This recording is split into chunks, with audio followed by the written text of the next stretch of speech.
Okay, today's medicines, I'm doing two of them because they're in the same family. They do have different uses. And the interesting part about it is they have not been proven. So, as my mentor, Robin Murphy, would always say, you need to be an herbalist too. And I would add to that, you probably need to be a chemist because we make medicines out of metals and all kinds of substances. Animals, you need to become a biologist. you know, but in reality, you basically, I don't even need to have tests. I just have to observe what's going on with somebody, and I get especially good at it when, like my wife, she gets tired of answering questions, you know.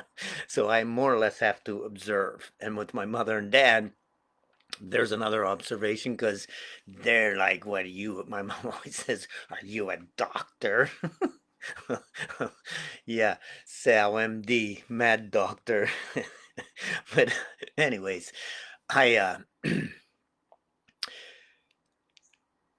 being I can't give them medicine, I'm giving them medicine, but I'm giving my dad hypericum because he's had crushed vertebrae, and he will at certain times, most likely when he overdoes it, he's 90 and he's still working and cleaning and cutting grass and all this stuff. So driving, he drives well. So that's encouraging for me because that's some good genes there. My mom, she's quite spry. She's been beat up lately, fell down some cement steps. They gave her arnica for that. Had a car accident. Has a I don't know what it is. I think it's a fractured bone in the top of her foot. Symphytum could help that. So that's why I say I'm observant. She gets up and she's walking. What, is your hip hurt? No, it's my foot. Oh, okay. So now I know where the pain is. And I know, yeah, she's a car accident, had a broken foot or whatever. And then she's got carpal tunnel, went in for surgery. They did the surgery, nothing worked. All that for nothing. So I'm giving her Ruta for that right now. I can't really, I know she can't hold a pen, so I need to probably look a little deeper, but I'm pretty sure Ruta is good for that. So what I have to do is put it in her uh, jar. I can't even pound it. She got um, a drink mug, and I just throw some in, and then later she fills it up probably with chlorine water, But it'll work through that. And the other day I put some of my dad's pop because I put hypericum in a bottle of water, and I'm pretty sure that was my mom's, which won't hurt her. It's fine. She took hypericum. That could help some stuff. It's good for nerve pains. So I put it in my dad's pop. He had a pop open, and I said, I know that's his because she don't drink that stuff. So I threw some in there. It can work through that. It can work by holding it. That's why sometimes I got them in my pocket and I go up there and I'm like getting hypericum and Ruta all day because I'm waiting for that opportunity to give them a dose. But yeah, so it's interesting. You have to, these two are herbs that are astragalus. That's a family of herbs. What does it say? I forget what family it is. But anyways, they've not been proven. Um, but okay, Astragalus escapulus, esca, excapus, astragalus escap, ex, ex, ex, excapus. It's Excapus, and then the other one's Astragalus menzieshii, something. Yeah, it's always interesting trying to say these words, but that is of no uh, importance. Uh, they would just say astragalus, and usually it would be the excapus would be the one that you would probably be using more than the menzieshii, but it depends on the symptoms. Astragalus excapus is a leguminous plant, and those are legumes. Legumes, you should be eating legumes, seeds, nuts, all that good stuff. Instead, we're eating. I don't know what the heck that stuff is that they sell in them restaurants. The burgers, the bleached flour pizzas. Don't get me wrong, they're delicious. I could eat a pizza every day, but not so good for you. The three white devils, um, sugar, white sugar, white sugar, white rice. or white flour and white, what's the other one? Salt. Yeah, white salt. Nah. But anyways, there's you want to avoid those things and be eating legumes, which grows in the canton of Vallis. Okay, whatever. It's herbicide, small herb. It's got them legumes on it. Um, so it's good for uh, mental and pulmonary complaints. So this, I don't have. Just going to read this one because it's really small. Dyspnea and respiratory spasms. So, uh, lung stuff, heart stuff, and mental, of course. Unstable moods, excites easily, confusion, nervous, and it also said in there that they excite easily, but then they peter out. So they get all worked up about something, get going, and it's too much work. I'm done. They have confusion in their mind, nervousness, and they're very unstable moods. That's probably that excitableness. They get up, they get down. That sounds like bipolar, something to that effect. So it's Astragalus, Excapus could be the one you're looking for. Weakness.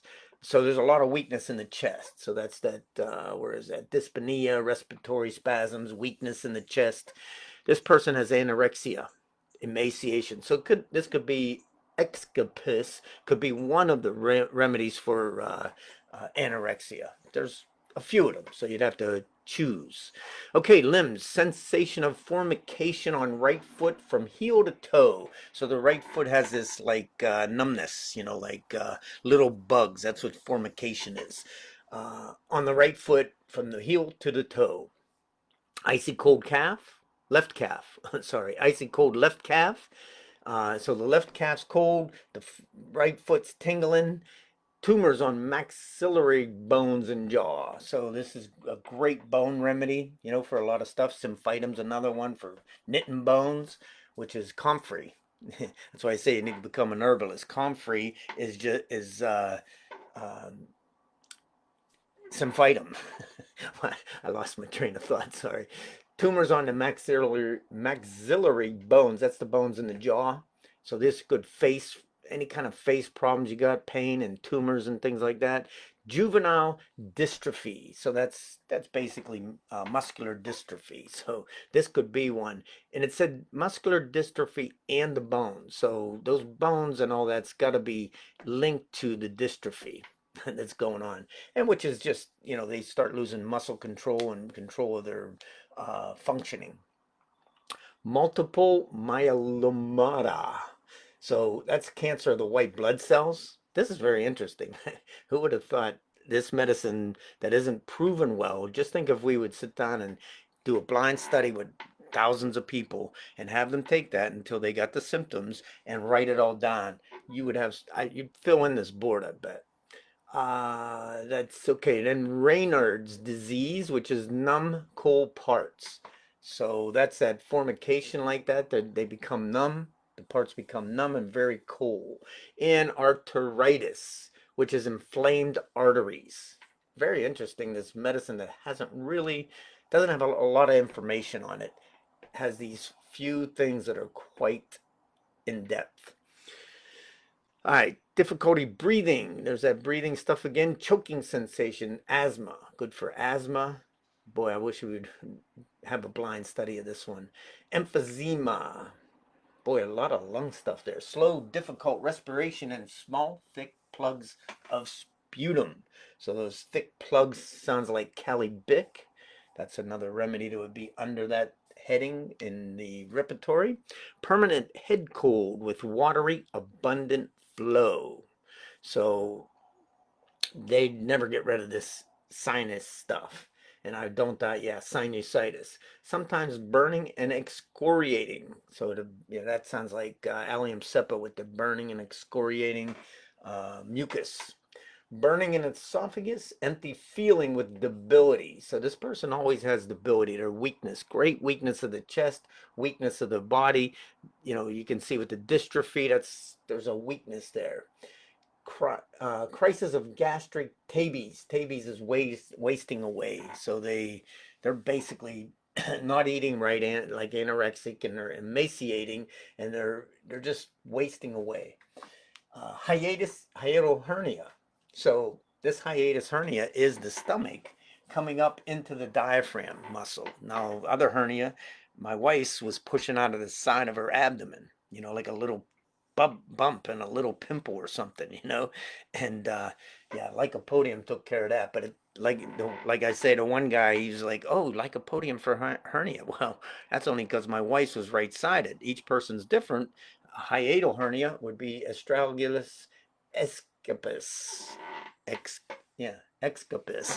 I think I'm getting it right. The more I say it, the more I seems like it comes out. But yeah, so it's not like one medicine is for, and that's the whole allopathic thinking. One medicine is good for this situation, and it's not always that way. You could have left-sided hernia, could be a whole different one. And I mean, if I look that up now, that's probably what I'd be seeing. A left-sided hernia that is. I could do that in 10 minutes. I'll end up running over. I started getting into homeopathic medicine and thinking about it, and it's like, okay, I can show you this and I could show you that, but that's where my community's for. I can hang on in there and talk this stuff to you. Okay, so let's go into Astragalus menzieshii. That sounds like my Italian heritage stuff. Who knows? I don't know where this plant's from, but it's a legume again, which is like I say, you should be eating legumes, beans, nuts, seeds, all that kind of stuff, and stay away from the fake food. you know, I'm reading a book now that it's on vitamins. What's the heck's it called? They call it nutritional biology. I think that's what he's. Yeah, I think that's what they call it, nutritional biology, and it's basically this guy's just using like high doses of vitamin B6 to get over menstrual cramps and menstrual problems, basically. So there's a whole end there too. That's why I say you start getting into this realm. I mean, it can go deep. So there's a whole realm there, and like he's using these high. Why does he have to use these high doses? Because we're eating crap and we're not getting it in our plants. And even when you do eat your plants, a lot of times they're coming from places that are so far away they have to pick them early, so they don't get the mature. You don't get the full energy of that plant, and it travels so far the energy dissipates by the time you get to it. It's not the soil, it's not this and that. The earth's fine, the earth's perfect. Of course, you got to rotate plants. Otherwise, you pull certain nutrients out, or you put the nutrients in a natural way with other, dead plant matter and stuff. But yeah, so if we were to eat these plants alive, eat locally, man, that's your best bet. Eat locally and support the farmers, man. Just like the bee lady, Christina, the bee lady for Co-Nectar. She oh, the honey's great. This girl cares, and that's the idea is, how many of the mass farms actually care. you know, like really make sure that their product is not sprayed with crap and done with crap, all that stuff, and they get the nutrients in it and they know all about it and they're, passionate about what they do, just like I am about homeopathic medicine. You know, I've seen it work and it's like when some of the things that it's done for my family, it's like, man, you know, from there, I'm kind of like, yeah, I'm like, I want to get this into people's hands. Boy, I got to figure out what's going on with the throat. Oh, and at the same time, I'm doing a tapping um, conference. It's at 8 at night. By then I'm ready to go to bed. But they have a tapping conference, and tapping is you're stimulating the. This is a pressure point, and this is a pressure point, and on the side of the eyes. This is all to do with shiatsu too. And that's I love shiatsu. I've studied that also. So um, when you hit certain points and the tapping, I think there was Indonesian, I forget where they were, but they were in a culture where they would. I remember a lady a long time ago. I bought this thing. It had little spikes on it, and you run it up and down your arm or leg or whatever's hurting you. And she said the natives knew that if you just tapped in that area that it was pain, you would release the pain. So this whole tapping thing works. And they're incorporating pressure points, certain pressure points that open up things. And if you look on the bottom of your foot, you got a lot of pressure points that, can take care of a lot of stuff. All right, I got to get back to this. So, Astragalus, menzieshii.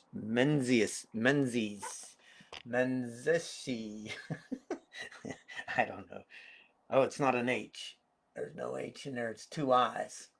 Menzieshii. Astragalus M. That's what they would have in the repertoire. All right, so from the tincture of the leaves. Okay, the folklore, and this is what I always read a lot of times in the beginning, because this is where we get a lot of our information. The natives have been doing this for years. Why is that working? Just like, and that's what happened with Hahnemann, with Chicona bark. He's like, why are people getting healed from malaria from Chicona bark, a tincture? And they're all like astringent properties, blah, blah, blah, and they're guessing. And so he took it. And he took it until he got sick. And he wrote all the symptoms down like we do here on this board. And he said, when I take it, I get malaria symptoms, the fever, all this stuff, the diarrhea, all kinds of stuff that you get with malaria. He said, so what a substance will do to you will cure it. Interesting. So that's why I say when you read somebody ate a plant, they got poisoned by arsenic, whatever, something goes on like that.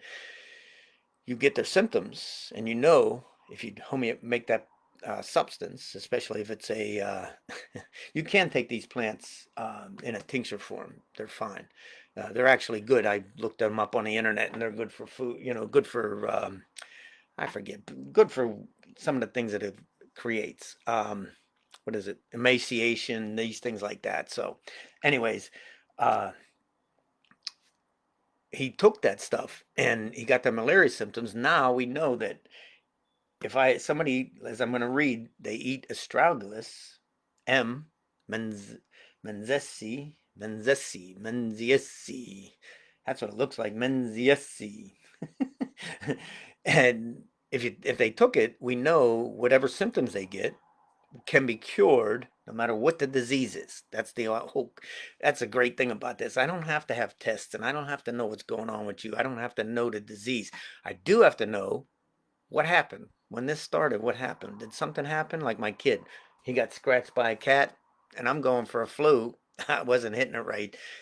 And afterwards, I took him to the hospital and they gave him antibiotics. And because I'm thinking I'm injecting in there what I'm thinking it is, and it wasn't scarlet fever. It wasn't this and that. It was cat scratch fever. And if I would have done the etiology, which is what happened recently that brought this on, when did this start? They tell you when it starts. This is what happened at that time. Now you have something to go on.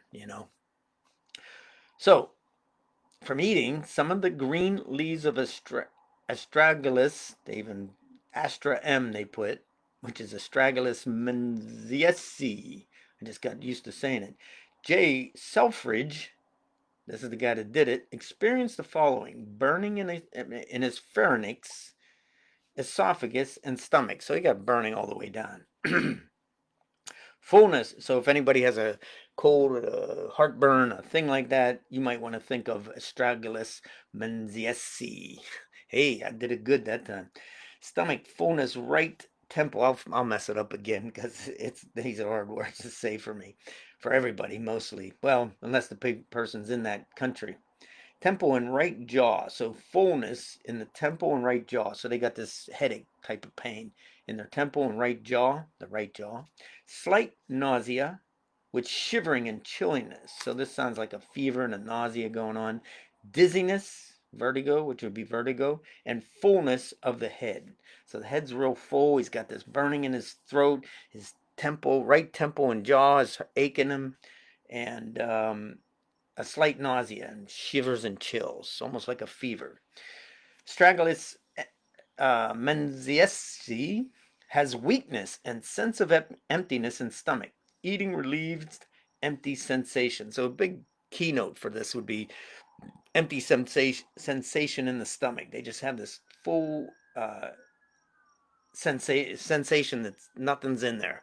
So and eating does relieve it, but not the weakness. So there's weakness with this emptiness. So they got emptiness in the stomach, weakness, and when they eat, the emptiness goes away, but the weakness stays.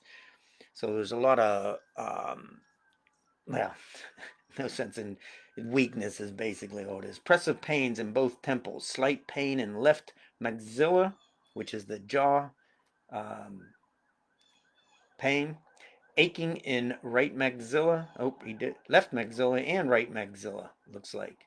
So there's pain, slight pain in left maxilla and aching in right maxilla, which is the jaw. So both of them have pain, basically. It's different pain with pressure in both bones. So the bones have a lot of pressure. And it's good for emptiness sensation in the stomach, facial bones, pain and all that, and headaches. So those are the two. And what did I say this one was good for in the beginning? Am I done?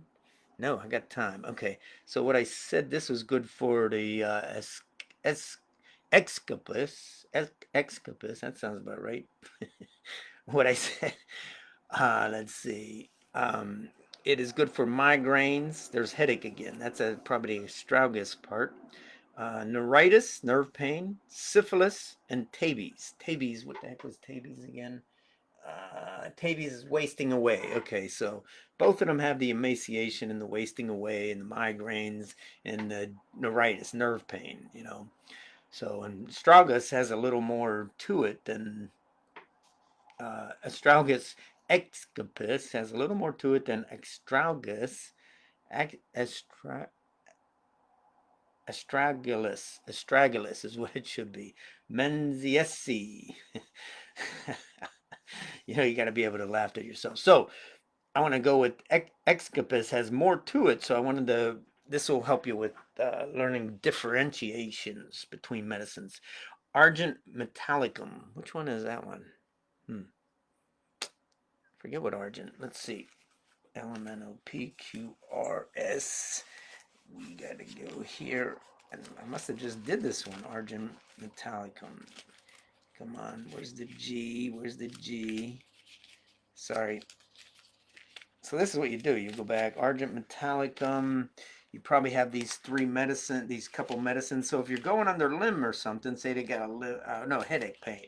So you just look under head on a lot of these and see if it matches. And if it matches, then you read a few other ones and you will figure out which one. Oh, that's silver. So art. No. That's iodine. So yeah, silver. Okay. So that's why I say you got to become a chemist too. No, you don't. So silver and with an excapus, those two medicines would be under someone who has paretic type with cramps. So that's the paretic is not fully paralyzed, but paralyzing type of situation with cramps in the muscles and stuff. Chronic laryngitis and pharyngitis. That's how you would uh, differentiate Escapus with argent metallicum. Now, arsenicum iodidum, which is arsenic mixed with iodide, chronic coryza, inflammation of lymphatic glands, and bronchitis, weakness and rapid emaciation. So there's that weakness in there with it, but the glands would be swollen. They have bronchitis, emaciation, and this, the excapus has the where's the lungs? Difficulty in breathing, choking, asthma, groping for breath, emphysema, plugs of sputum, and a lot of wheezing, raunchy and bronchial wheezing. Raunchy is gurgling. Yeah, that's what that word means. 3 is tuberculinum, which is tuberculosis nosode. So they took the tuberculosis disease out of somebody, made a homeopathic remedy out of it. Gradual emaciation. So there's that emaciation, headache. So these two are pretty close with the headache and all that, as though restricted by a headband. And nasal and pharyngeal congestion, permanent head cold, and watery abundant flow is the other one, Escapus. Cough with thick yellow sputum, and there's a lot of sweating with that, with tuberculinum. Now, syphilinum, which is the syphilis nosode. This is getting interesting. I didn't think I was going to get into all this or have time. Usually I'm rushing through and blah, blah, blah, blah, blah. And this time I've got plenty of time because there's two small medicines and I'm not trying to get too deep. But symphilinum, compared to Excapus, obsession, loss of memory, nightly aggravation, especially of the pains in the bones with coughing. Where's the mind? Unstable moods, excites quickly. That's Escapus. And what was syphilinum? Obsession, loss of memory. Okay, and loses his dash. So just loses his, gets excited, gets ready to go, and then loses his, is like, I'm not into that anymore. And as assurance easy, that it can actually, mental confusion, there it is, mental confusion. And syphilinum has loss of memory. In nervous subjects, psychological state sees as though through a fog, bewildered, worse than morning. Okay, that's Escapus compared to obsession, loss of memory, nightly aggravation, and what was it? Morning. This one in the mind is worse than morning, and syphilinum is nightly aggravations, and especially of the pains in the bones, the bone pains. Let's see, that would be, is there face, chest, bone pains, nose, limbs, multiple myeloma of the bones, Raynaud's disease. Yeah, that's all that bone stuff. But so that's how you do it. You basically, you might have these few medicines under where you're looking. So if I have, I've got someone in front of me. I find out what's going on, what I want to take care of, for them, what they need to be removed or to be healed or be just sealed up. And like Robin Murphy would say, it's like a crack in the vital force where there's a leak of energy, and that leak of energy is where the pain is. And the Chinese and all them know that too. You got to get the flow moving again. There's a leak coming up there. You repair that by either shiatsu or qigong, tai chi. They do tai chi to get rid of the pains and that and get things moving again. Acupuncture, all that kind of stuff. But yeah, so there's a leak there, and you want to heal it, and you want to repair that area. That physical problem could end up with mental situations. Mental problems can end up with physical situations. So, yeah, you got a leak of energy, or you got um, congestion, a congestion of energy, whether it's you think of, oh, he's congested. You can be congested in an arm, in a vein, in a muscle, in a whatever. So the best thing about it is you got science behind you. They've done blind studies with a lot of these medicines, and some of these smaller ones, basically I've never used. I'm putting them in my community. I'm going over them. You never know. Like I said, these guys would older homeopaths they'd use 4 or 5 remedies, and I've experienced that. And there can be a lot of things there. You're not waiting long enough. You're not, but you use 4 or 5 remedies, and then one remedy. It's one you don't even think would work.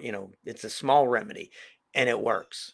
So it's not like allopathic medicine where an aspirin cures a headache. Nope, we've got 100 medicines that'll cure a headache, and you have to match the feeling that person's having. If it's throbbing and their face is flushed, their pupils are dilated and all that kind of stuff, and they got a high fever, you think of belladonna right off the bat, And like my wife, I got a headache. What's it feel like? Is it pounding, stabbing, throbbing, burning, stinging?